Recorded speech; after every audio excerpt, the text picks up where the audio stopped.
Hey, Loco Sports fans! Welcome to the new and enhanced Loco Sports Lowdown. Thanks to our friend Bracken Lambert with the new intro coming through. Technically sound, I would say it's very fun. But I missed the music a little bit. We might have to find a way to incorporate some kind of music into that mix. I No, there's love the there's bit. always a trade-off, those sorts of things, right? Yeah, absolutely. I'm going to play around with it and see if I can make music work with it because it just feels like an uneventful, not uneventful. That's not even right. But I feel like we need some music. We Yeah, need walk-up songs. So right. anyway, Justin Jarrett and Wes Kerr. I do like that it doesn't identify the host because, as we know these days, Right, well, it's very it's moving all parts hands on deck and whoever's available situation when the now. news needs to be But, reported. We're trying to. that's the benefit of having other guys who can step in and because I'm busy one of Well, these yeah, days. I mean, Yeah, aren't we all? yeah, We've definitely got some depth on the bench now, yeah. and that's a cool thing. We got more depth coming too. We're training up some Oh, youngins. yeah. We got some ninth graders and 10th graders going out to cover games for us on Friday night or help us cover games. Pretty excited to bring the youngins along. Now that I'm teaching journalism in high school too, it's like it's all coming together. It's all coming full Yeah. circle. It's pretty cool. But anyway, we've got a great show tonight presented by Mickelson Law Firm, our original sponsor, our all-star sponsor, been with us since the beginning. They're our official real estate closing attorney and presenting sponsor of all of our Hilton Head Christian Academy coverage. And we've got a treat for HHCA fans of a certain age, particularly because we got a guy. If you're new to HHCA, you know the name Peduzzi, but you know it because of Ron Peduzzi. But we all know that the real star for a few years there was JP Peduzzi, and he's the all-time or the active leading career receiving yards. He has the most receiving yards of active players in all of D3 football, playing for Washington and Jefferson, the presidents, and he's going to be joining us tonight. So looking forward to that. We'll also have a couple of football games moved to Thursday night, including the Thursday afternoon delight now at Hilton Head Prep against St. Andrews, 5 o'clock start there, and then Friday or later in the night, May Rivers game at Airport, 7:30 on the road. So that's the only two we heard of. If there are any others moving to Thursday, hit us in the comments so we can be in the know and let people know. But that spreads it out a little bit. We still got 13 on tap for Friday, assuming we get them all in. It's a weird thing at this time of year trying to Right. predict the It's still forecast. summer weather, and you got always pop-up thunderstorms. And Friday, last I checked, there's a decent chance of thunderstorms late in the day. So especially for Hilton Head Prep, it makes sense because they don't want to Hmm. see their game get wiped out again after we saw last Friday where they had to call early, and so I don't want to take any chances. Move it to Thursday, and both teams were able to agree on that. So yeah, I'll be out there tomorrow covering some. We get to wait one less day for high school football, which is Yeah, always man. fun. And looking forward. We'll definitely talk about the game later, but a big opportunity for Hilton Prep to bounce back after a tough showing in on opening day for the Dolphins. Yeah, I think it's definitely the right move for them to move to Thursday, without question, because Friday's scattered, so like you might get Yeah, left in especially kind of a coin because they don't flip. have But like Saturday and Sunday look like it's gonna storm. those Saturday So and Sunday look like washouts as well. So yeah, it's like exactly. you got to So you play can't Thursday. you can't rely By the on way, it making seems it like it's up. rained Then you like get every into a weekend in Monday August. Friday situation, I feel like it's right? rained like every single weekend this month. I'm not And joking. several of the weekdays as well. Yeah, But it's a little frustrating. That yeah. system's just been sitting out there. Aaron, Well, thankfully Aaron, yeah. Well, the high thankfully, it's pressures paying moved off. her, but The closest it's come is close to the Outer Banks in North Carolina, right. but thankfully, it is not Yeah. going to We're go all any. meteorologists this time of Yes, year. The well, high that's yeah, pressures, yeah, the two high pressure systems forced yes. it up. Well, But here's the thing: anyway, if you're a sports analyst, especially if you're a football analyst, or someone who or covers or sports, if you're a sports you gotta be a gambler, meteorologist sometimes too, because the that's sports gamblers too, man, especially yeah, baseball. yeah, You got to know the forecast for baseball, even for like DFS. You get a rain out, you're dead. Yeah. So you got to be on top of that stuff.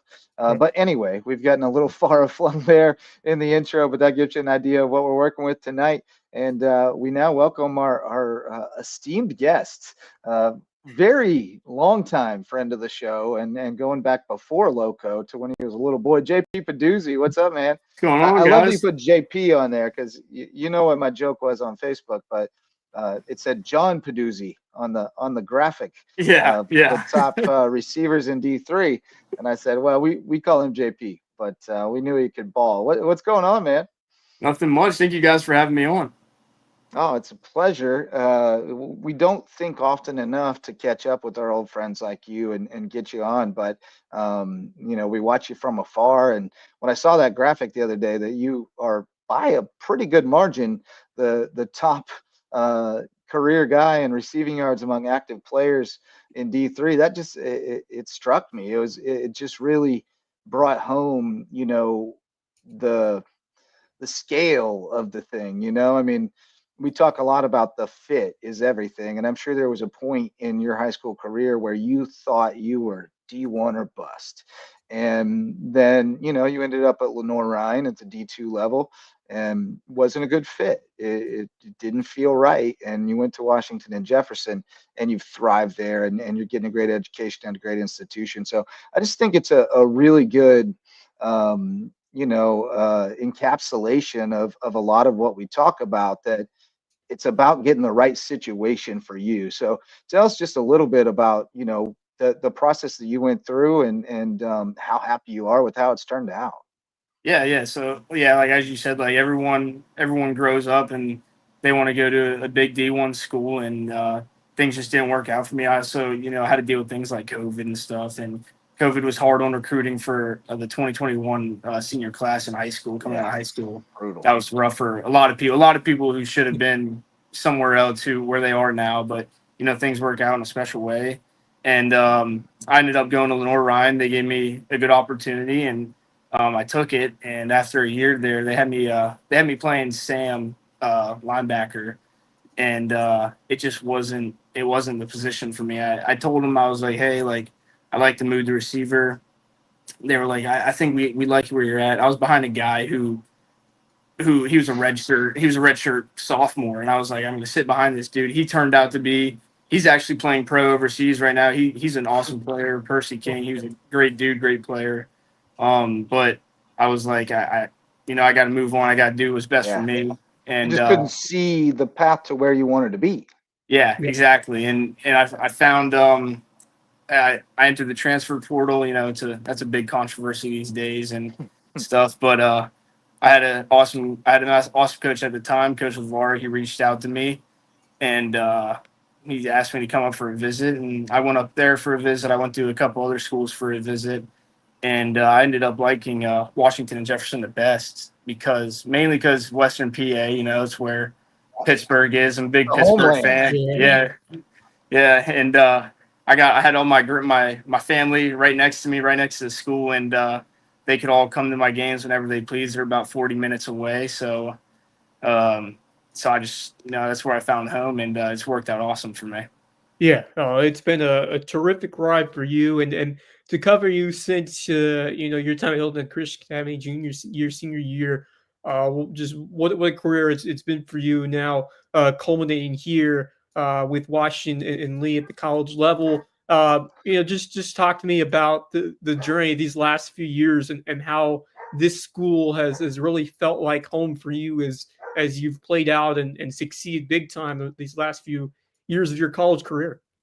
Yeah, so like when I got there, I was welcomed with open arms, and I had to work for that first. So I came in the spring, worked through spring ball, and I was fortunate enough to start my freshman year, and we had a good season. It wasn't what we wanted to be, and the next year we had another great season, and we had a little bit of a quarterback change. Who Jake Pugh, who ended up being he still is one of my best buddies. He actually is a coach here now with us, and so I get to see him every day. He works with us, and he was a great quarterback. I mean, he was one of the best at W&J history, and I was just fortunate enough to have him. And the team around me, it's we always preach for Washington Jefferson having basically just a team of best friends, and I think that's just basically what we are. And every year we thrive to do that, and I think it helps us in supporting players get acknowledged, get better. We all help each other to get better, to get to the next level where we want to be, get to our next goal. So each week is 1-0. That's the ultimate goal, and then that's the goal each week, and then it goes to the PAC championship, and then making a deep run in the playoffs, and the ultimate goal is national championship, and that's what we're striving for this year. Last year we had another great season. We were I think 9-2. We lost a heartbreaker in regular season to Carnegie Mellon. It was a game we should have won. We were up 25-5, I think, 23-5, something weird like that. And we ended up at half, and we ended up losing in overtime, and that one hurt a lot. But we ended up, you learn from that. As a team, you learn from that. You move on, and we won the PAC, the championship. We got our ring, but this year we want to go further than that. So I think just as a team, we know that we can do that, and I know as a player that we can do that. We welcome Max Araj, who comes rolling in on us a little late, but welcome to the party, Max. All right, Max, what do you got? What do you got for Talking JP? with fellow HHCA alum, JP Peduzzi. How are you, Max? Boy. What's up, man? Good to see you, or hear you. Hear me. Yeah, man. I mean, look, I've followed your career pretty much the entire time. We've known each other for a long time. I guess the feeling of success has been really great for you. I mean, what do y'all see yourselves doing in terms of what's the ultimate goal for you guys this season? Like I said, the ultimate goal is definitely the national championship, and I think we have the caliber type of players to do that. And we just got to put it all together. We're in fall camp right now. We're putting things in and taking things out, things that aren't working. Offense going against the defense going against the offense. And it's competition right now, and you gotta kind of tear each other down and build each other back up. This is that type of deal right now. So that's what we're doing at the moment, and we think that we know that we can win a national championship if we put all the pieces of the puzzle together every single game. Yeah, man, you guys are not too far out from your opener, September 6th at home against Utica. Yep. A Hall of Fame weekend at Cameron Stadium in Washington, Pennsylvania. I passed through Washington one time, and I think we stopped and ate there. Kind of a cool spot, carved into the mountains, sort of. It's an interesting place, and like you said, the homeland for the Peduzzis. But no shade to the Noah Ryan coaching staff. I'm sure you would have developed into a monster at linebacker, but you knew you were a receiver, and the stats definitely bear that out at W&J. Your freshman year, you had 54 catches for 915 yards and 8 touchdowns. Sophomore year, 62 for 1126 and 18 touchdowns, first team all conference. And then last year, 57 catches for 1059 and 13 touchdowns. So if you're scoring at home, that's 3,100 receiving yards, 39 touchdowns. I mean, the Chris Carter of D3, all he does is catch touchdowns. There's your active receiving leaders in D3. Peduzzi with 3,100 and 39 TDs. Next guy has 2633. So you got a nice cushion. Are we aware of some school records or D3 records or anything like that? Are we approaching that territory? Yeah, there's the receiving touchdowns. I think I need 15 this year, but doable. I mean, it's doable. Yeah. Yeah, it's something. I mean, it's definitely something it's in the back of the mind, but that's not an. It's one of those things that it'll take care of itself, right? Yeah. If it happens, it happens. If it doesn't, it doesn't. Then we move on. But whatever we do to win, it's all that matters to me. Amen. So, amen, brother. You do the little things. You do everything right, and that stuff will take care of itself. Yep, exactly. JP, I mean, we just went over your incredible success and those numbers at the collegiate level. what extra have you given in terms of just the work ethic and, behind the scenes in the gym and all that you do? How have you amped up your training regimen at the college level compared to what you've done before to help get to that level of play? Yeah, I mean, definitely over my college summers. I mean, not that we didn't work hard at HHCA. Like we definitely. I know my dad, Coach Peduzzi, he put us through some military jungle workouts and stuff. Those were always my favorite ones. The ones where you get down and dirty. But definitely over the summer, you work a little bit harder. You're over here running, you're doing your routes on air and stuff. What you try to do, try to get a quarterback. I was blessed to have Reed throwing to me this summer. I don't know if he's listening, but shout out Reed. Awesome player, awesome kid. But it's I it's definitely amped up a little bit more to the next level. And I think this summer I actually found I'm kind of mad I didn't find it earlier, but there's a place down in Wexford Village called Trainer's Lab, and they've helped me out.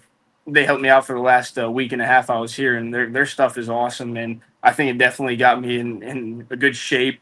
They're actually the first ones to ever make me throw up during a workout. So yeah, they helped me out a lot, and I think it's a lot more conditioning. It's a lot more go. You're not playing both sides of the ball, but when you're up there, you're getting your reps, and you're like your coaches want you to get through them because they got their timesheet they got to get through, Right.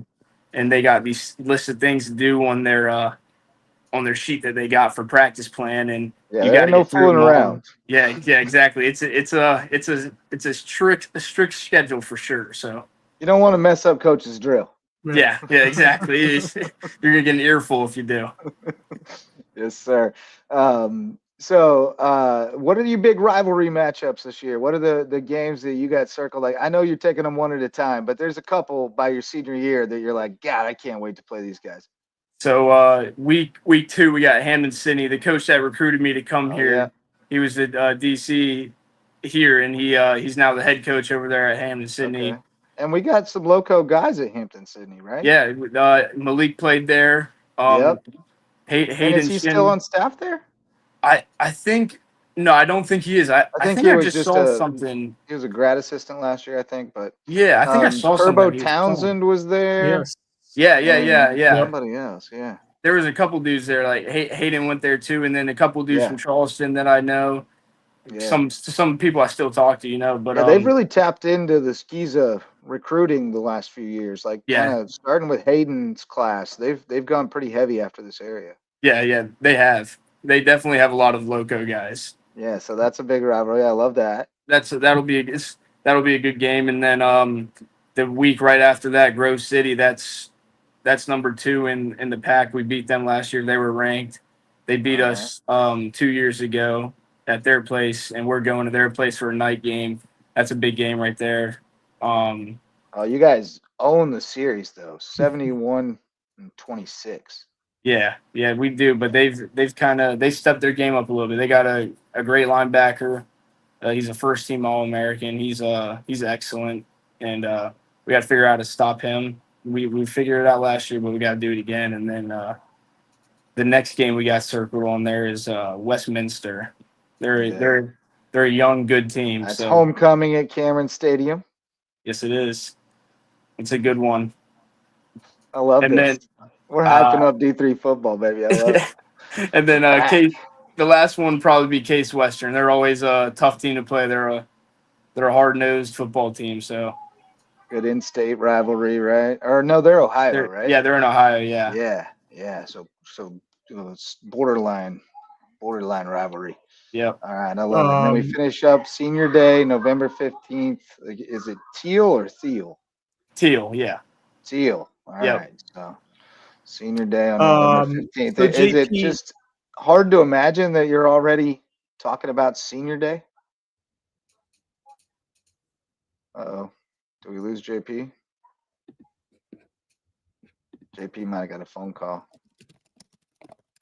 But great talking with JP, who is there he is.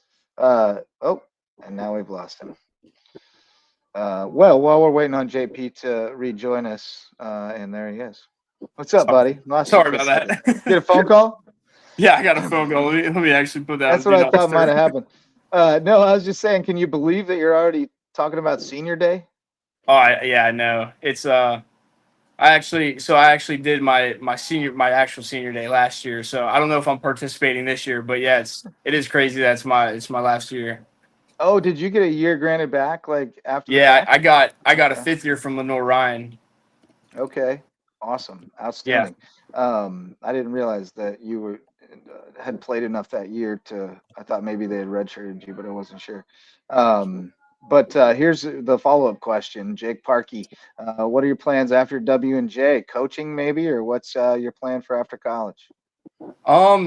So right now I was telling you guys earlier that me and my buddy Guy in Enziata, we run kids play events. It's Right. based out of Hilton Head, but Oh, we do. Guy, another Yeah, HHCA Guy, yeah, alum. we do it in Runs in the- Bluffton, Hardyville, Ridgeland, Beaufort.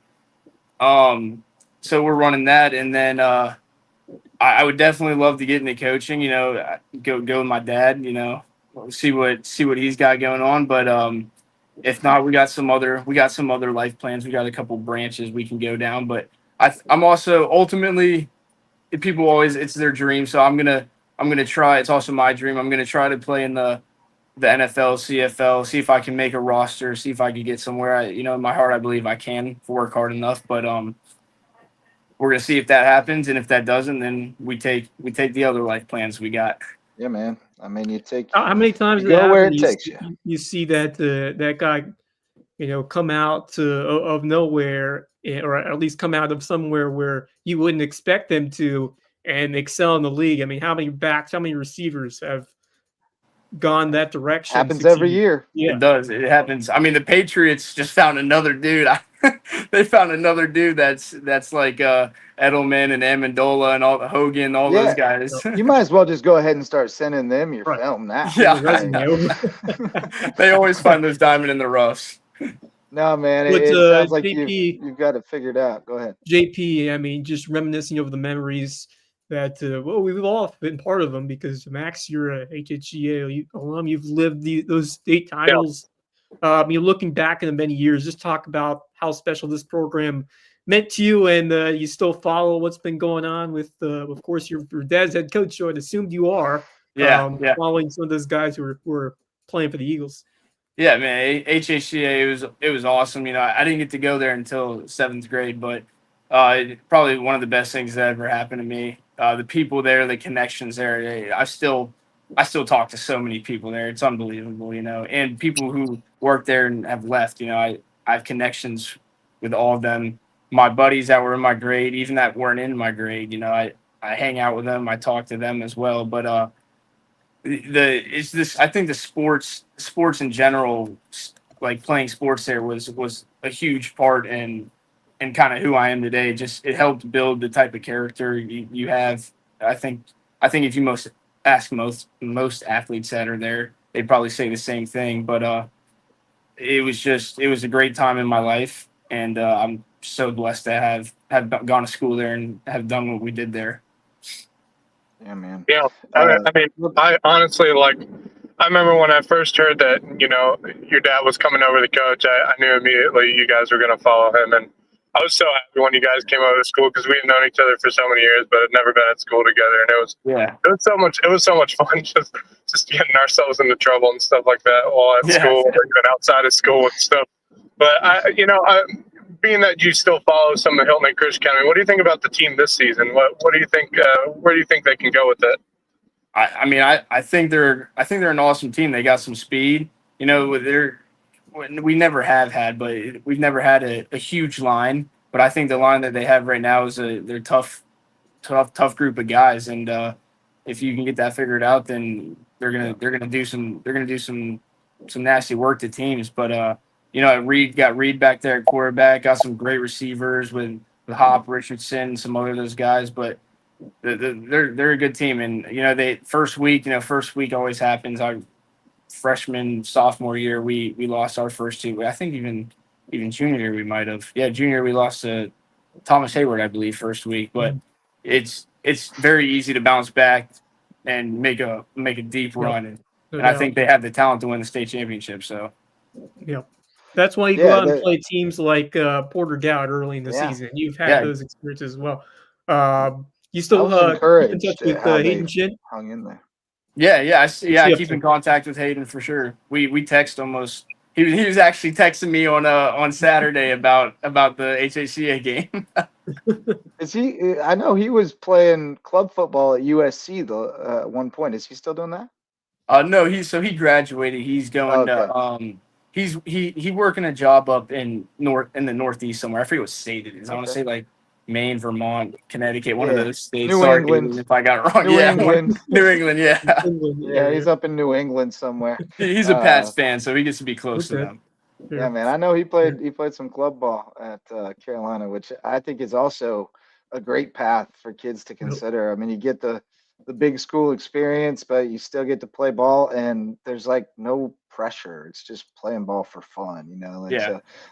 There's so many paths out there, and we would be remiss if we didn't mention your little sister, who is still blazing her own trail. I was gonna conference player in her own right, first team all conference for UNC Pembroke last year playing volleyball.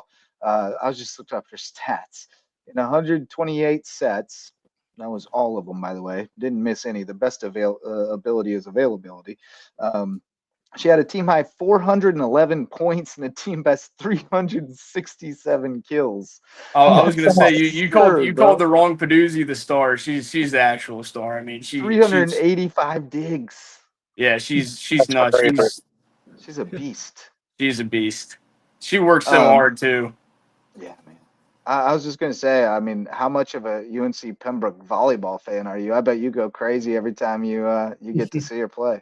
Yeah, I'm watching. I got it on, and like we'll be in like film, and I'll have it on my phone, and I'll be watching it, and like Coach will lean over. He's like, "What you got?" I'm like, "It's my sister playing, Coach. I got to watch it." Yeah. I love it, man. I love it. Fantastic. That's no more rivalry. You guys are just each other's biggest cheerleaders now. Yeah. But always been that way. Always been that way. Back to the HHCA days. I don't know. I think they beat each other up for a few years there, but I'm not sure who I'd take in a wrestling match at this point. I don't know. She's scary. I ain't gonna call that one on. I'm not gonna call that. I'm not gonna call that. I can't call it. Or an MMA fight. But I'd also be remiss because I think I mention it every time you're on the show, but I still think of you as that little Dennis the Menace looking kid with the eating grin on his face, running around at Hilton Head Prep, and probably the reason most of the time that they were yelling at somebody to get off the apparatus. But it's been awesome to watch you grow up and grow into the man you are now, and it was a pleasure talking with you tonight, and I just wanted to say that. So you guys got anything else for JP before we let him get to it? No, I mean, dude, good luck on the season, man. I mean, we'll all be watching you. You know that. I've been able to watch some of your football games. It was really fun to watch. So, good luck on the season, man. This is going to be a special one for you, obviously. So, just good luck, and especially on your future endeavors as well after W&J. Yeah, thank you. For someone who has lived football throughout their entire lives, how special is this season ahead for you? Did you say how special is it end for me? How special will this season be for you as someone who has played football for such a long time? This is this one's up there with winning the state championship with my dad. I mean, it already feels special, and I feel a special group of guys around me. So I'm really excited for it. It's going to be a fun one for sure. Yeah, man. So looking at the stats here, you need 1,656 yards to tie Jesse Zubik for the all-time, and as you mentioned, 15 to tie Zubik for the all-time touchdown record. So Zubik within reach. A great player for them. So clearly, Zubik was a monster. He had 322 in a game against Thomas More. That's he was an insane player for them. He'll never buy a beer in Washington again. And one day One day you'll be able to say the same, brother. But appreciate you, JP. Like I said, it's been a pleasure to watch you from afar after the pleasure of covering you up close and personal. So take care, man, and we'll talk to you real soon. Yeah, thank you. Thank you guys for what you do. I love keeping up with your stuff. So keep doing the great work. Appreciate that, brother. Appreciate Be you, well. man. That's See you, man. JP Peduzzi. I just cut him off. He was saying bye one last time, but it was a bit of a Midwest goodbye. It was dragging on a little too long, you know. Both sides just saying bye again. But no, that was awesome. It's always full circle when we bring in kids that I knew when they were little bitty kids, and now he they're was grown like men one of and the women first- doing big things. The first big guys I covered. I think the second game I covered, the first one was at Hilton High. The second one was a playoff game. I believe it was Greenwood or Florence, one of those teams they played in the playoffs. And JP Peduzzi, you think he scored in the first few touches of the game, and he had an electric performance that night. And I was just hooked because that was one of the first times covering a high school football game, and that just got me really hyped to watch that particular game. You know, I tell people this, like, I've known myself and JP, we've known each other since, you know, we were little kids. You know, we'd go to church together every morning. You know, we'd go and hang out at his place after church, you know, get ourselves in some trouble, ding dong ditching some houses and stuff like that.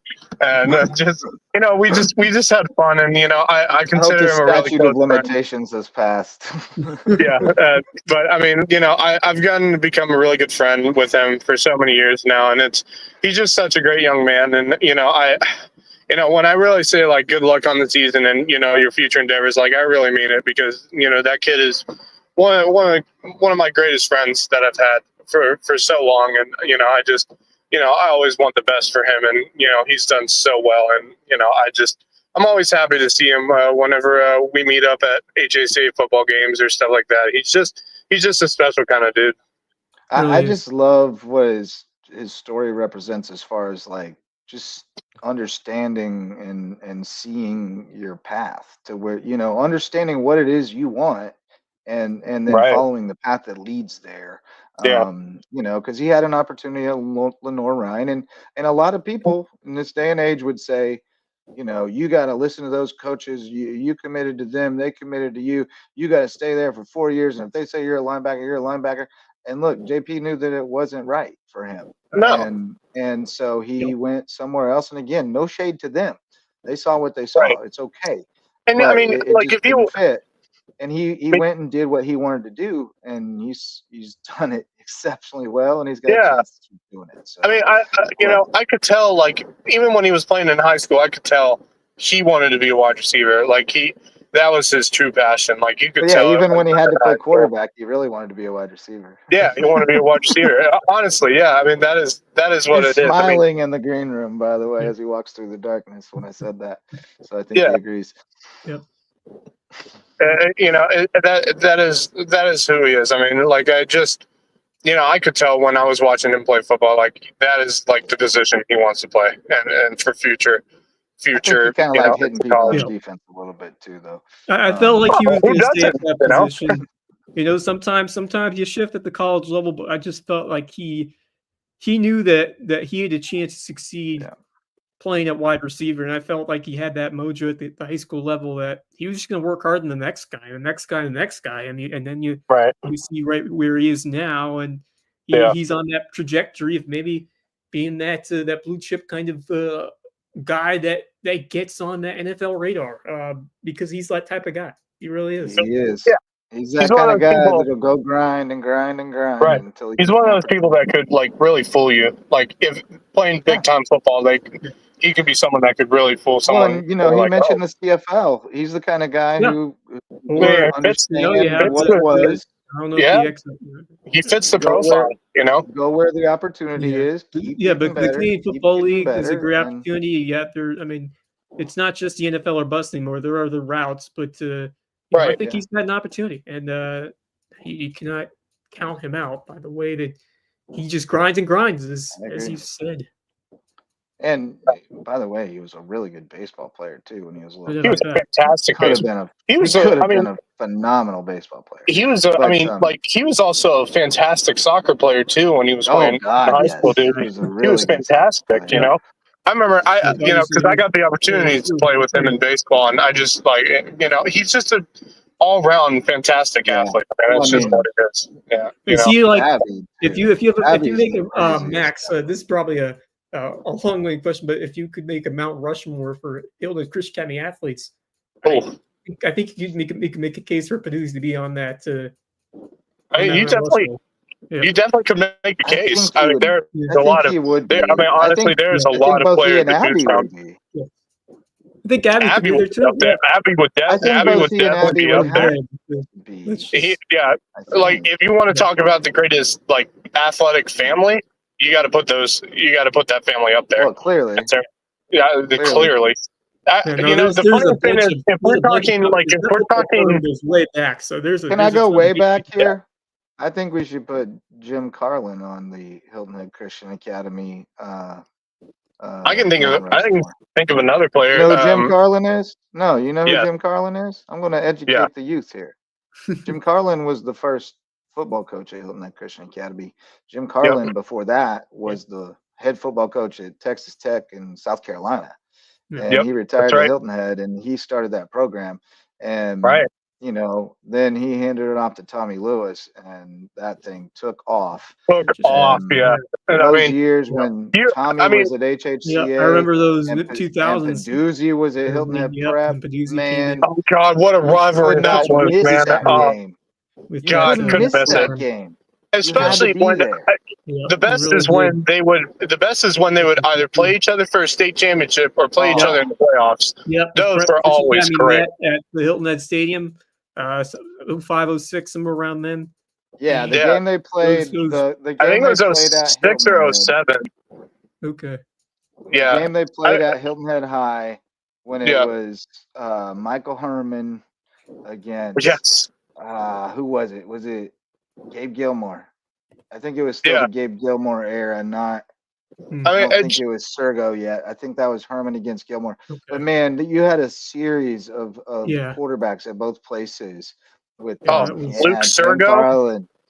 Luke Sergo's amazing. Yeah, it started with Gabe Gilmore. He was phenomenal, just phenomenal. I mean, I've never seen a kid throw a prettier ball down the sideline than he did.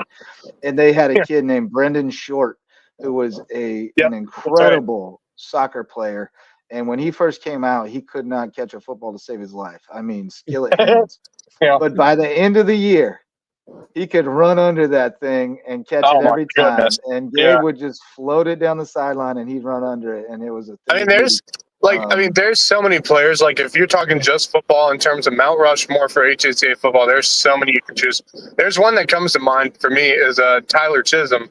That is a player for me that comes to mind. Like, the dude could run, dude could catch, and he could kick.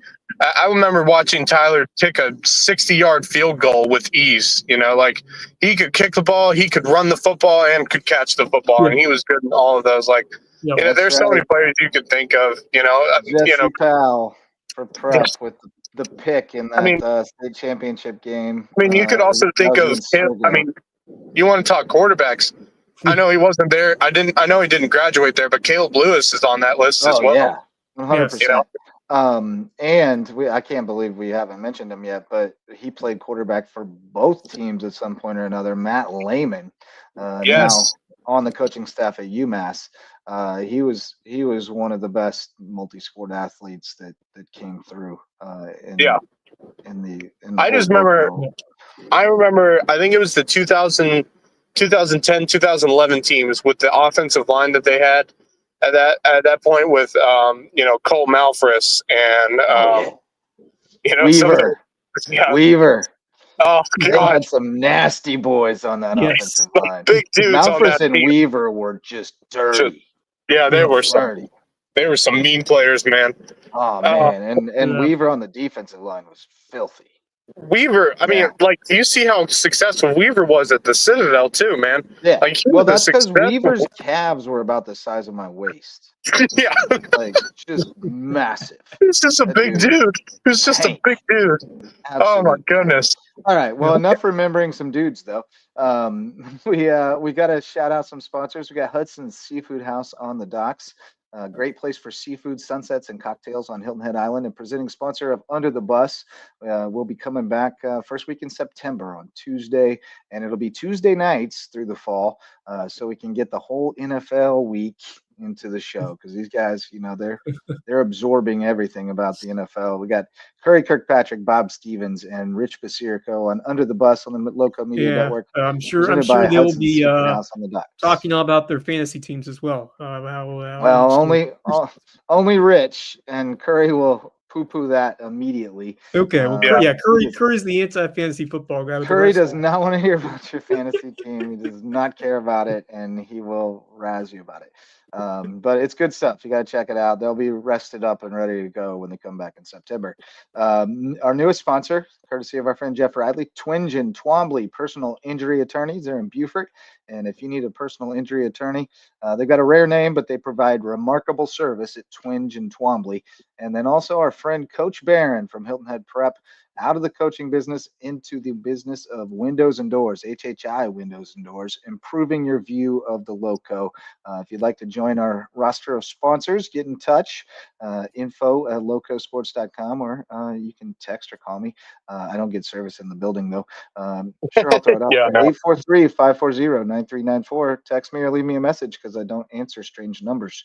But we'd love to have you as a sponsor. And we've got a few young people who are motivated, going to try to help us bring in some more sponsorships and earn a commission. So if you hear from one of them, help them out and help us continue to provide great local sports coverage that celebrates our teams and athletes here in the Loco. So while we were talking with JP, I didn't want to interrupt. Uh-oh. Is this about South this? Carolina has done it again. Oh my goodness! Wow! In the 6-1. seventh inning, they scored How about 6 that? to walk it off.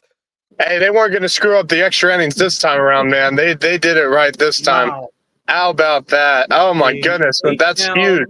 South Dakota, and they get a rematch with Las Vegas tomorrow. Vegas, U.S. Championship. Hogan provides the final blow, driving in to walk it off, and the comeback kids do it again. Wow! I'm telling you what, I've had so much fun watching this team out of Irmo, man. They've been fun to watch. This team is awesome. I love it. And just to give you a little context on that, with some depth to it, and I may turn some people off here, but that's okay. If you don't agree, that's okay. I'm just going to share a little history, and I'm going to drop a link in the chat if anybody wants to read about it, because it pertains to this story. As we've talked about at some level a number of times, now we play Diamond Youth Baseball, but that league was originally Dixie Youth Baseball for a number of years, and the origin of that league is tied very much to this story with Irmo being in the. Now you said they're in the U.S. final now, or one win away. That's the U.S. champion. They get a rematch with Nevada, who lost today against Connecticut. So Connecticut's in the championship in the U.S. division. Oh, so Nevada, and then to win that, they'll play Saturday against Connecticut. Okay, so they're 2 wins away from the World Championship in Little League Baseball. In 1955, a black Little League team in South Carolina was basically the genesis of Dixie Youth Baseball. A team from Charleston, they won the state championship because nobody would play them, and everyone forfeited. And they were initially deemed ineligible for the World Series because the rules stated that you had to win your way there. You could not win by forfeit. So they were then invited to come to the World Series, but not allowed to play. And, it's unreal because there are several members of that team who are still living who were able to travel to Williamsport and watch the Irmo team play. And that's awesome. It just drives it home, like how recently these ideas persisted in our society. Yeah. And so, it just, I don't know, it really got me today reading about that and reading about those guys and the pain that they've lived with, at being denied that opportunity. Yeah. And there's still people who are here with us. It's not bygone eras here. So I just wanted to draw a little attention to that story and those kids who were denied that opportunity, and shine a light on this Irmo team, who is probably providing incredible. a lot of inspiration to a lot of people who didn't get that chance over the years. So it's really awesome. I'm all in on them, and I hope they can keep it going, man. Yeah, I checked. I mean, it was 6-1. We were like getting into the interview with JP, and I was like, "Oh, it's over." Yeah. And then I turned it back on. It was like 6-3 the bases loaded. I'm like, "Oh, okay, they've done this before." And then the rest is history. Just never say die. That's the mentality. And as a baseball coach, you know that you fight until that last out. Never over, man. It's never over. And if we got an out to play with, we still got a shot. And you just got to keep putting pressure on the defense and just keep doing your job and passing it down to the next guy and trusting him to do his. The clock. You can't run out the clock in baseball. You got to get that last and man, out. when that snowball gets rolling, especially when you're dealing with 11 and 12-year-old kids, and I mean, they're just not they're not fully mentally developed yet for that. And you can I've seen some crazy things happen in youth sports. So you never give up. And frankly, in professional sports, in professional baseball, you'll see teams do it too. Speaking of which, you notice I broke out the Cubbies hat tonight because it's getting intense at Wrigley this week. One game, but I was thinking of a series comeback. But similar. So. Yeah. Oh yeah, series comebacks are awesome too. But no, the 6-1 down 6-1. But then coming back on the from the losers bracket. And if I'm not mistaken, you don't have to beat somebody twice in Little League, right? Like, no, you not in the World Series. Right. Yeah. Yep. Yeah. So that's crazy to me. First of all, I think there should be a reward for being the undefeated team. But it benefits Irmo in this case, because now they're just 2 wins away from the U.S. Championship. But Connecticut is kind of a juggernaut. They are a powerhouse right now. Good Lord, that team's stacked. Speaking of which, did you see the Oregon or the Oklahoma softball World Series team is embroiled in controversy because apparently most of those kids didn't even play in the league. They were signed up but didn't play, and you have to play minimum of 8 games during the regular season. So that whole deal's blowing up. I can't believe people cheat in youth sports. It's the stupidest thing ever. Hey man, we appreciate you, Miss Janet. Y'all be good. But anyway, shifting gears from the baseball talk to football, because we do have a couple of games, as we mentioned at the top, that have been moved up. So we have football on tap tomorrow, which is part of our impetus for doing a show tonight, coupled with the fact that it was better for JP tonight than tomorrow. But we do have a couple of games coming up tomorrow, one of them being the season opener for May River at Airport. Those teams met last year for the first time. Sharks won 34-13 at home. But they've got a lot of turnover at May River. There's definitely some questions about what that offense is going to look like. We know what they're going to do, but Luke Tran is the guy, and they seem really excited about him. They love his footwork. They're not going to ask him to do too much. We know that. They're going to let their big boys get downhill. Andrew Johnson and Sean. Losing his name at the moment. The other big back, Sean. Because all I can think of is Sean Zadroga, the lineman right now, but that's not him. And then Ethan Hames came over from May River, or from Hilton Christian to May River. So I think they're going to be pretty tough on offense, and they're always gritty on defense. And Powell's a really good defensive coordinator. So I think May River, despite the turnover on offense, is probably poised to take this one on the road and perhaps comfortably, but you never know in week 1. Week zero.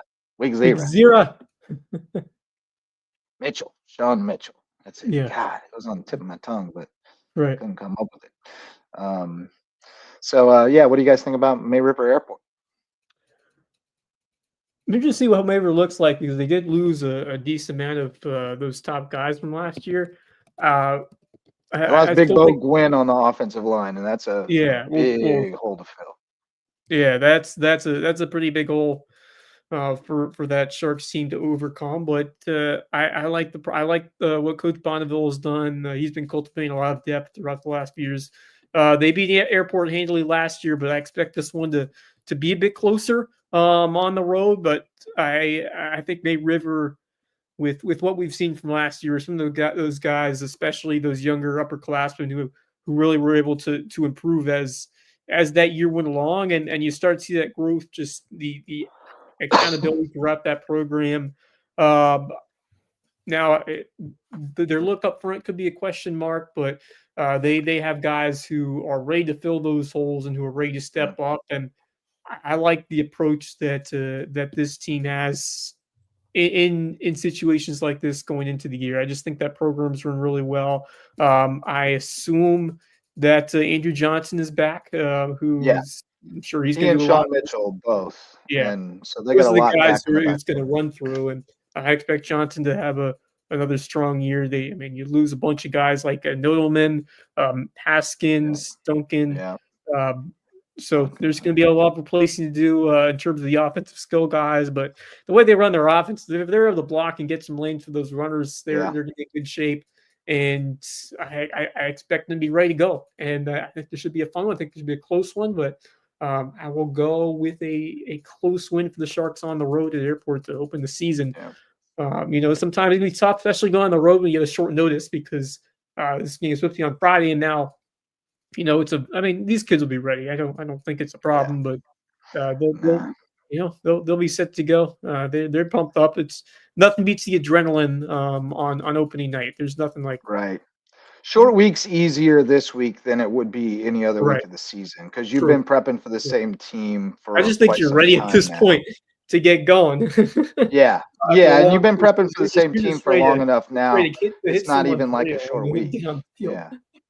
Yeah. It just kind of tones down this week a little bit. I'm sure you'd rather have the extra day, but it doesn't impact your preparation that Yep. much. Right. You like lose a walkthrough or whatever, like it's not a huge deal. But no, I was going to say that I would like to see May River.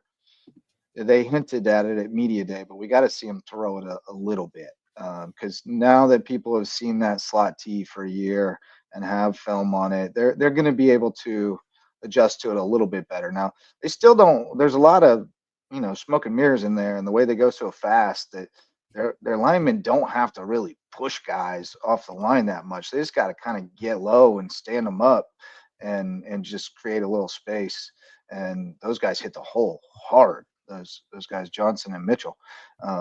So it'll be interesting to see. Tanner Macy's been quarterback for a long time now, so it'll be interesting to see somebody else under center with Luke Tran. But I think it's got a chance to be a pretty strong season for May River. Maxie? Yeah, I think obviously, like we've mentioned, they've lost some talent on both sides of the ball from last season, but I think they got a game that's going to be competitive to start off for them. I think it can give us an idea of where they may sit for the season. What they may be looking at as a team. I have a good feeling about this team this year. I think they're going to be in the middle of that competition within the region. They're definitely not like a team you should write off. I think this is a team that is going to compete and could potentially make playoffs. I think they do have a chance of making playoffs again this year. I just think, within this region, you just never know where teams are going to sit. I mean, we kind of saw that last season. I don't think any of us saw Bishop England, doing what they did this past season, and, I don't think a lot of us, at the beginning of the year, I don't think we were like high on May River until, they started winning games, especially that game. Yeah. I think it was at West Ashley, if I'm not mistaken, that they beat, I think they beat West Ashley. I think that's who it was. It was a 5A school. I know that. I think at that moment we were like, oh, okay. Yeah, this team might be something special. I I wouldn't say I as high on them like at that later part of last season as I would be now. Like I think they're going to be competitive. I just don't know where they will sit within the region. So I think they can get the win tomorrow. I really do. I think it's going to be a really good game against Airport. I don't know where anybody sits in the region. I don't either. I to don't be have a honest. clue. It's I mean, I I can mean, I give my could best back, guess. but it's Yeah. not nowhere I'd as take a confident guess. as. I could guess, but I'm struggling at one. Is it Bishop England? I mean, I still Bishop England. I think so. I'll unless there's like a Yeah. big change of the guard, I'm still in Bishop England first. Until something where do tells you me go otherwise. to? And I mean, yeah, see, that's the thing. Like, I can't Bluffton say is where the they sit. obvious answer, but I'm just well, and I'm not dogging on Bluffton at all. I think they're going to be really Bishop good. England is still a absolutely talented electric team. on offense. It's not like No, I I don't just think meant at Bluffton's number good. It's more 2. like I still think Bishop England's legit. That's Oh, I my agree. Yeah. I agree. I just meant at number 2. I can't even Yeah. commit to Bluffton there. And what I'm saying is, I think Bluffton's going to be a really good team. Yeah, But I have still Bluffton too, think but it's not a Hilton Head sure might thing. be better, and I still think there's a chance that May River beats them just because And then you got Hilton the Head. styles that's are right so there too. different. Yeah, I think Hilton Head's really good. Like, I Yeah. think they're going to be tough. I think Hilton Head's so- that team. Like, I think they're gonna do what they did last year. They'll sneak up on people, and people may not be ready for them. I don't know And that then- they're sneaking up on anybody this year. But I because think, well, yeah, the people are coaches gonna all pay more remember attention. that they had People 11 are gonna pay more attention sophomores to them. starting last year. Agreed. People are gonna pay more attention to Hilton Head, but I think Yeah. if you don't prepare enough for Hilton Head, that's Oh, a yeah. buzzsaw. That's a Yeah, buzzsaw waiting for you. They're a tough matchup. Yeah. So yeah, I mean, I still give Bishop England you're the champ till somebody knocks you off, sort of type of deal. But definitely Bluffton's they're coming out swinging, and that receiving core is ridiculous. Don't get it twisted. I mean, you got a D1 quarterback throwing to a couple of D1 guys and a couple of potential small college guys, and you got a running back. Yeah. But I think the only thing, like we've talked about this before, I think the only thing that we'd have to keep a close eye on with that Bluffton team is what that defense is going to be like. Like I think if we have any questions, the biggest question would be, where is that defense? That's definitely the biggest Yeah. question. I mean, you got Chris Doyle down front, and he's an animal. He's a D1 guy. But there's definitely the defense is a team effort, and one guy can't do it all. So they're going to have to make plays all over the field, and especially when we get into the postseason, if they want to make a deep run. But they definitely have crazy talent. It's got to be the most talent anybody's had on offense around here. For maybe ever. I mean, it's a stupid amount of talent. It's one of the more talented teams I've seen in my lifetime here. But that brings I mean, they've kind of put a target on their back too. Like they're talking, and they I love the confidence, and they expect to be successful, and you have to expect to be successful. But you get people's attention, and bulletin board material. That means real. every region game you have is going to be Everybody's tough. coming for Yeah, you, everyone's man. coming for you. You got the target on every your back. team's going to, I mean, including Plus- Bishop England, every team's going to put their best foot forward against you now. And Well, you got to be able plus- to handle it. Every kid who's going up against AP Carnell and Aiden is like, hey, maybe somebody's watching. I want to get their attention. And here's a good mention. Saunders, that's a good call, Jake. Jacoby Saunders is a name you're gonna know. Yeah, that's right. If you don't know it by now, you're gonna know it. I've known it since I worked at the Packet years ago, because I wrote about this kid who was like 10 and playing in these like all-American football games, and he's a little tank. And his name was Jacoby Saunders, and now he's arrived. Playing big time I ball, think yeah. that's at the Packet then. Maybe it was for monthly. I don't know. I wrote about him a long time ago. Yeah. Many years ago, and here he is now. Yeah.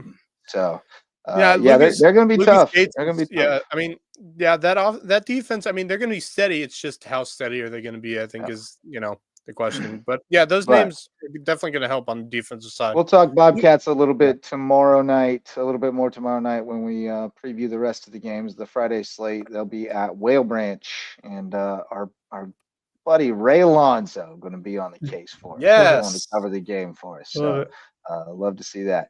And then the other game that got bumped up is the Hilton Head Prep St. Andrews game. And, Yeah. big opportunity, as you mentioned earlier, Wes, for Hilton Head Prep as they look to bounce back after a game that I don't feel like the final score was necessarily totally indicative of how that game went against BA. I felt like Prep punched with them for longer than I really expected, and there were a couple of plays that if they went the other way, it could have been competitive for Yeah, longer. I mean, not But this feels like a very winnable game. Yeah. Go It ahead. was last year Yeah. for them. I mean, they Well- played this team last year and got the win. So Yep. Yeah, Sure yeah, did. they did, and I do expect Prep to bounce back in this game. I think that they're going to be motivated coming in, and like I said, the score didn't tell the whole story of what happened a week ago. I thought Prep played a good first quarter. They got exposed a couple times, but this St. Andrews team, they don't have that firepower in terms of throwing the football. They're a one-dimensional running football team, and I like the did way not attempt a pass in they did their not take a opener. pass No. in that first game, not even one. So if They're- you can they're get in, behind the And sticks only averaged and 3.6 yards yeah. per carry. yeah, I they're think a rebuilding team. Yeah, They are a this rebuilding. is the game that you really would like to win. You should win if you play up to the potential that we saw against BA. So it's a good get right game at home, and obviously it's a good decision to move it just because the weather is kind of iffy on Friday. So you'd love to get this one in their butt. You'd love to get a W, get that first win, build some confidence, and go from there. Because I think that this team could be better than some other prep teams that we've seen in recent past. And I think those transfers can provide impact. And it's just sometimes it takes some time. A couple of these guys didn't play for prep last year, and I think BA was just the team that was more ready to go in that first game. But I think this prep team is going to be better as the year goes on. And this is a good time to get that right opportunity, and I think they'll take advantage of it and win by a couple of scores on a Thursday night afternoon delight or Thursday afternoon. Thursday afternoon delight. Like Wes said, by the way, I got afternoon delight into Loco Lights last week. Oh yes, there we go. I said we had a Donnybrook that went late into the night, but it started with an afternoon delight. Afternoon delight. I was so proud. I was so proud. That's a good one. Oh, yeah. Man. I'll say this St. Andrews team, they've already played a game. They played Edmund Burke Academy out of Waynesboro last week. That's why we said they didn't attempt a pass in that game. Yeah, 30-6. This team finished 2-7 last year. Their only wins came against Augusta Preparatory School. There's a glaring lack of Edwardses on their roster. Yes, they were a decent team with the Edwards brothers. Those Edwards boys were electric a couple years ago. They could carry a team. And they're going to struggle this year again because they basically have the same schedule they did last year. So I mean, the St. Andrews team, they're rebuilding, and it's going to take a while for them to rebuild from what it looks like. I got Prep with this one. I think Prep walks away with this one, although it was a closer game than I think I expected it to be last year, 19-13. But I think Prep's a much better team this year, and I think St. Andrews is still trying to figure out what their identity is. So I think Prep runs away.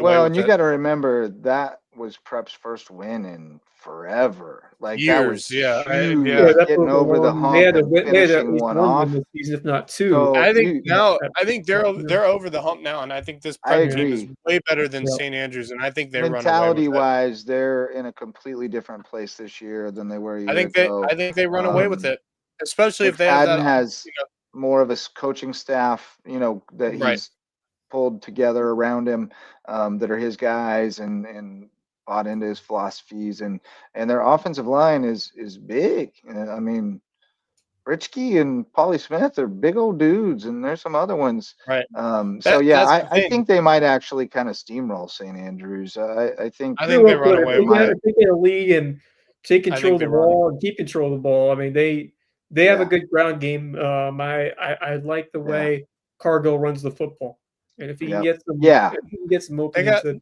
and they're not going to get cute and try to do too much. If the ground game's working, they're going to keep pounding it. I like Prep to get on top early and stay on top. You don't even need to I mean, it's if the ground game's working, continue that that pressure as this game goes along, and then Right. give Farmer some opportunities. I think- Obviously, there were a couple plays that he wish he would Three have had things back. can happen when you throw the ball and 2 of them are bad. Right. No doubt. Well, I think the other thing, I think if they can feel confident in the running game, I think they'll start running screen plays as well. Because I think that's kind of their MO. They use those screen plays the to get short some passes movement down the field. Yep. I think they'll and get start using Cargill that out in against- space. And Yeah, and if they move use around, that, and don't it be predictable. if they use that, those screen plays and they're effective against St. Andrews, I think they steamroll St. Andrews. I think they run away with this one. Yeah, I like them. I like the Dolphins. So we like 2 dubs for the Lowco tomorrow night, but we'll let you know tomorrow night in the combined Lowco Pigskin Preview / Lowco Pigskin Live Pigskin show. Live. I guess it's gonna be we'll a wild one. just call it the Nothing like Loco Pigskin Football Live / preview. hurricane season in the Loco, baby. Yep. But then we'll have a bunch more on tap Friday night. Fort D at Buford. Jimmy Searson will be there. Mentioned Bluffton at Whale Branch. We'll have Ray Alonso out there. Hampton at Colleton County. Lily Mitchell will for sure be out there. I don't know if anybody else will. Stall at Hilton Head. Isaac Roman's going to be out there, student reporter. And Wes, you may make an appearance, right? Yeah, I mean, alma it's a sad reason for it to be that way, but the first game without Joe Monmonier, Joe Monmonier, certainly, going to be a bitter, just really bitter moment to not have him there anymore. But he'll always be remembered there, and he will be watching from much higher up, and we'll be cheering on the Seahawks on Friday night. Yeah, man. Battery Creek at Hilton Head Christian Academy. Marcus Walsh going to be over there along with our another student correspondent, Sam Deaton. Bethune Bowman at the Ville. I will be in the Ville cheering on my boys and taking pictures of them and such. And training somebody how to keep stats on the sideline so they can do that all season. I'm not joking. That's going to be one of my jobs Friday night. Ridgeland at Eau Claire. I like the Jags, but we'll talk about it tomorrow. JP2 at Lawrence Manning. Going to be a good one. I look forward to seeing how that one goes. That'll tell us a lot. BA at Carolina Academy. That's going to be a good one. Playoffs last year should be pretty good. Be a good one. Colleton Prep looking to bounce back at St. John's Christian. Academic Magnet in the Skeeza Shizzle crossover game at the farm at Patrick Henry. Conefield. Thomas Hayward going across state lines to Bethesda Academy. That should be good. To see what Bethesda's got. You never know from year to year. Yeah. Sometimes they start out a mess and end up a juggernaut. It's so funny because the last couple of years that Bethesda team has always started slow, and then they really pick up steam. There's a reason for that because they have a lot of. I think they have a lot of turnover because it's like a boarding school. So I think they have a lot of turnover from year to year, and sometimes don't know who they got until late in the game, and so the first game or two. It's sometimes a mess, but that coaching staff does a phenomenal job of whipping those teams into shape and getting the guys in the right places and getting kids bought in, and they are always an absolute problem by the end of the year. State championship teams. I have a massive respect for that coaching staff. I've seen it year after year where they take a lump of clay and they mold it into a heck of a football team by the end of the year. Oh, I got off to the wrong week here. Thomas area, we said that one. And then finally, Cross Schools takes the trip to Jefferson Davis. Oh, boy. Good luck with that one. Speaking of segregation era, Lord of mercy. God. Can't. All I'm going to say with that cross game is good luck. Ooh, that's tough. That's a tough one. Yeah, Jeff Davis, they struggle a little bit when they try to play 11-man football, but they know where they belong. They stay in 8-man, and they beat up on people, except for when Mark Clifford came along. He got them, but not many have. But all right, boys, last round of sponsors, and we're always looking for more sponsors. If you'd like to become a sponsor, get in touch with us. We've got Reverence Wrestling Club, our official wrestling sponsor and presenting sponsor of the Lowco Grind, and Jay's Barbershop, the place to be in Ridgeland, whether you need a haircut or not. If you want to join them in the Lowco Booster Club, get in touch with us, info@LowcoSports.com, or I gave my phone number out earlier. Might as well give it again, 843-540-9394. Text me or leave a voicemail because I'm not answering foreign numbers. There are too many scammers and spammers out there. And my time's too valuable to mess with them. So anyway, parting thoughts, Max or Wes, who wants to lead us off? Go ahead, Max. What do you got? You there, Max? Bark twice if you're in Milwaukee. Wes, you're up, buddy. All right. I'll start with what I saw today. I wonder if this is a surprise for a few people, but the Daniel Jones, the starting quarterback for the Colts, someone who certainly had an on-off career in New York, mostly and not so great memories and moments mostly over off there. But give credit to him for working hard and earning a job and getting the second opportunity. And I think a lot of people were thinking Anthony Richardson was going to be the guy in Indy, but Daniel Jones getting the first opportunity to be a starter. So there will be very interesting to see how he does in the second opportunity in the NFL and how long he will be able to maintain the grip on that starting gig over there for the Colts. It's perplexing. I understand why. It just more so. It's interesting to see what will happen with that quarterback battle now with Daniel Jones at the helm, because I still think Richardson's going to find a way to get on at some point and show he can, because they're very different skill sets. I mean, Richardson guy, but Daniel Jones is not a bad pocket passer, but certainly has had his up and down moments throughout his young career. I think he could really flourish. I mean, there a lot of people liked him coming out of college, and there was a lot to like early on. And then I think the Giants didn't do him any favors. Terrible franchise. The offensive line he had to play behind, and they let Saquon franchise. walk away. He got a lot worse when he didn't have Saquon standing beside him. I'm glad he's getting a shot. Also, I'm not sold on Richardson. That guy, I'm not either. Have you watched? He has no presence in the pocket. Like, he has no sense of when the rush is coming. He misses simple concepts like he's got the skills, throwing the ball where the blitz comes from, and he leaves himself open to massive hits. That's why he always gets hurt.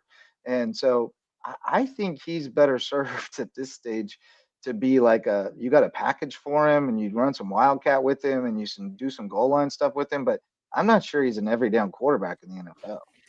I think he's got the skills, but not the mindset for it. I agree. If I'm being honest, I want to see Richardson succeed, but again, on the other side of things, like, I don't know how much effort he's putting into it, to be honest. Like, that's the other thing. Like, is he putting enough effort into this to make it work? Like, is he working enough on this?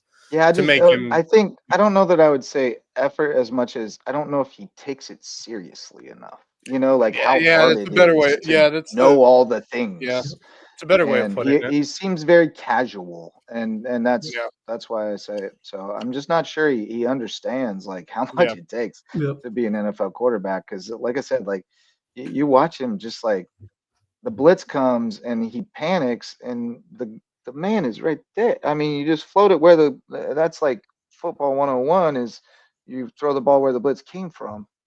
And so, like, it's just little stuff like that that it's not clicking. He doesn't seem like he's poised enough at this juncture of his career. And now I don't think he's cooked by any means, but I think everyone expects a little bit more. He has had his good moments, but more so, he has struggled in a couple big time situations earlier in his career. But I do agree that Daniel Jones is a little underrated because I thought he had some quality outings throughout his time in New York. And I think, as you said, there were a couple of situations where he just didn't get much help blocking.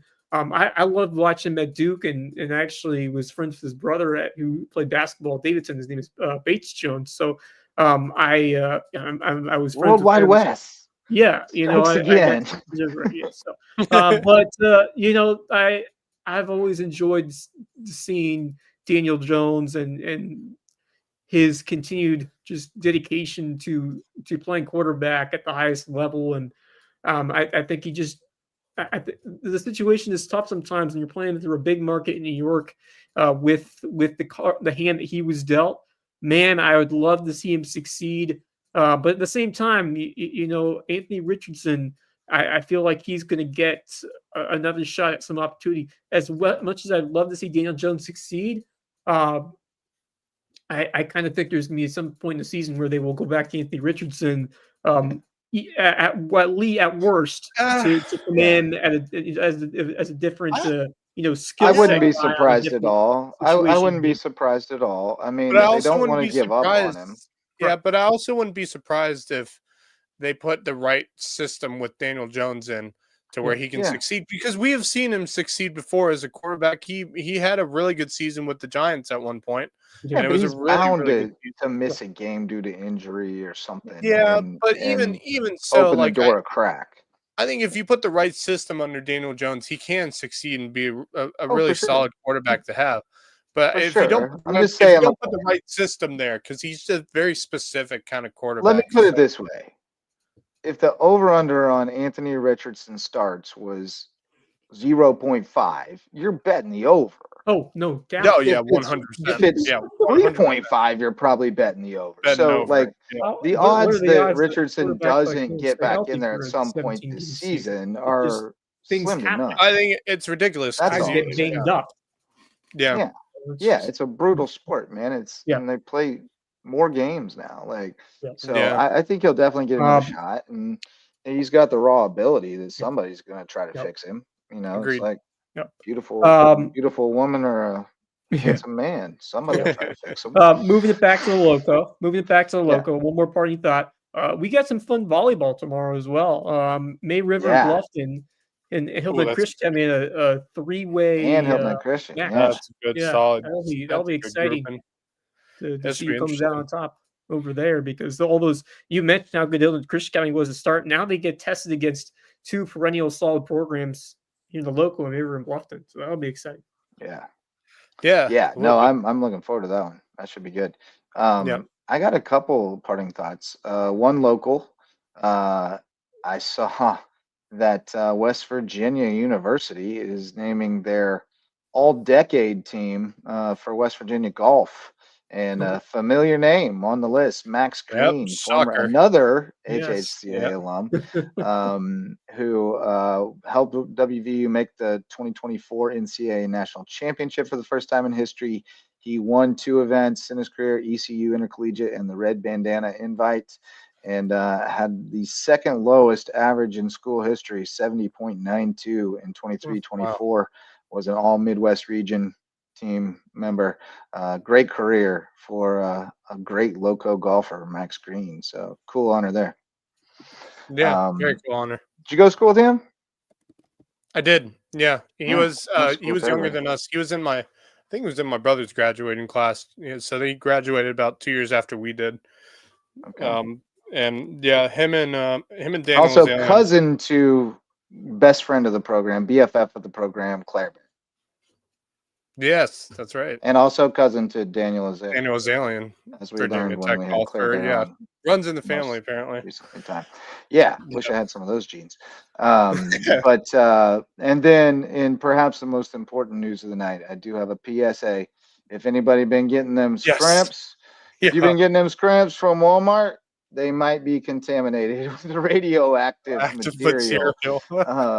So you might want to lay off the Walmart scrimps, or you might become Scrimp Man, and Scrimp the Man. weirdest superhero with the weirdest Ever. superpowers. What would his Scrimp Man. superpower be? I What? don't know. Filtering water. One of my friends said his superpowers were head pokes and filtering water. Yeah. Oh gosh, that's hilarious. Yeah, Scrimp Man. So avoid the Walmart scrimps. Scrimp. Walmart In scrimps. honor Yeah. Yeah. That's the way to say it in the man. Lowco. That's how we say it here. Yeah. All right, boys. So on that note, stay off the Walmart scrimps, but definitely come back for more high school football talk tomorrow night. It'll be kind of a combo show because we'll have a couple of games we're reporting on. One of them should be in the can before we hit the air. The other one will be in progress, and we'll be looking for reports from airport. So hopefully we can find a reporter for that one who will be on the ground up there to keep us posted, or maybe Huddle Fan will come through for us and we'll be able to watch that one live.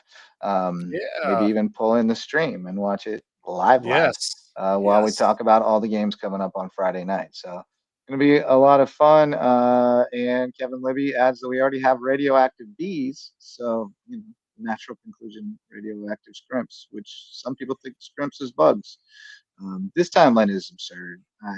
I want to go back to the last time vortex and try again, but that's a Loki reference for you nerds, fellow nerds. But anyway, we'll be back tomorrow night to talk more high school football and give you live looks on May River and a report on Hilton Head Prep. But thanks to JP Peduzzi. That was so much fun. Yeah, man. And I'm sure we'll have him on again when he breaks some records at W&J or gets his shot in the pros or joins the coaching staff for Pops. And thanks to all of our sponsors, especially the OG's Mickelson Law Firm. And thanks to you for showing up to listen or watch. We appreciate you. And we'll see you next time. From Max Raj and Wes Kerr, I'm Justin Jarrett. Stay loco, baby.